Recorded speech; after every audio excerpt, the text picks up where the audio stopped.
राजकुमार पटेल यांचा प्रहार पक्ष सोडणं ही भाजप शिवसेनेची खेळी आहे असा आरोप बच्चू कडू यांनी केलाय। अजून 2-3 महत्त्वाचे कार्यकर्ते पक्षातून जाण्याची शक्यता असल्याचा गौप्यस्फोट कडू यांनी केलाय।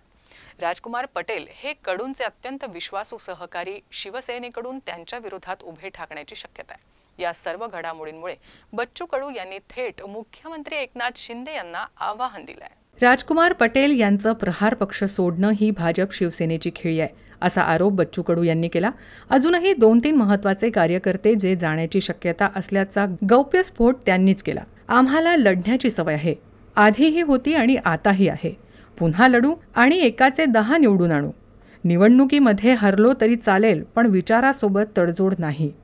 प्रत्येकाचं वैयक्तिक स्वार्थ असतोच, त्यांनी तो करावा।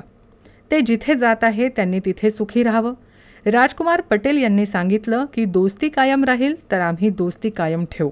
राजकुमार पटेल विरोधात उमेदवार देऊ असं त्यांनी स्पष्ट केलं। त्याचा व्यक्तिगत आपापला राजकीय स्वार्थ असतं, त्या निमित्तानं ते गेले असेल, त्याची आम्हाला काही पर्वा नाही आहे। त्यांनी आहे तिथं एकदम सुखानं राहावं। पण आम्ही शिंदे साहेबांना जो आत्ता आम्हाला एक घाव केलेला आहे त्याचे हजारो घाव, त्याच्या बदल्यात आम्ही हजारो घाव देईल। शिंदे गटाला सुद्धा आम्ही या सगळ्या संदर्भात त्यांनी एक खेळी खेळली, आम्ही 10 खेळी खेळू आणि त्याचे परिणाम शिंदे गटाला भोगायला लावू। अशा प्रकारच्या भूमिका निश्चितच समोरच्या काळात घेतल्या जाईल। आम्ही सुद्धा मैत्री कायम ठेवून राजकुमारजीच्या सोबत। भाजप आणि शिवसेना जी खेळी खेळत आहे त्याचा झटका त्यांना विदर्भात दिसेल असा इशारा कडू यांनी दिला। प्रत्येकाचा राजकीय स्वार्थ असतो, त्यामुळे ते जात असले त्याची आम्हाला पर्वा नाही आहे आणि त्यांनी सुखात राहावं असं आमचं मत। राजकुमार पटेल आणि माझे मतभेद असूच शकत नाही। राजकुमार पटेल अतिशय दिलदार माणूस आहे, त्यांच्या आजूबाजूच्या लोकांनी केलेलं हे काम आहे असं ते म्हणाले। मुख्यमंत्री एकनाथ शिंदे यांनी आम्हाला एक घाव केला, आम्ही त्यांच्या बदल्यात हजारो घाव देऊ। शिंदे गटाला सुद्धा याचे परिणाम भोगायला लावू।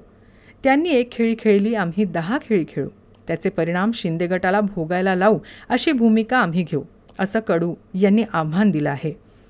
आम्ही सुद्धा मैत्री कायम ठेवू। राजकुमार पटेल यांच्या विरोधात उमेदवार देऊ। आमचे काही पदाधिकारी आणि आम्हाला आणखी सोडून जातील। काही लोक राजकीय हेतूने, काही आर्थिक हेतूने सोडून जातील। एकनाथ शिंदे यांनी आम्हाला दिव्यांग मंत्रालय दिलं, त्याचं ऋण आमच्यात कायम आहे, पण त्यांनी खेळलेली खेळी त्यांनाच घातक ठरणार आहे। कसं आहे, दिव्यांग मंत्रालय दिलं होतं म्हणून आम्ही त्यांचे ऋण आमच्यावर होते, आम्ही ते ठेवतोय डोक्यात।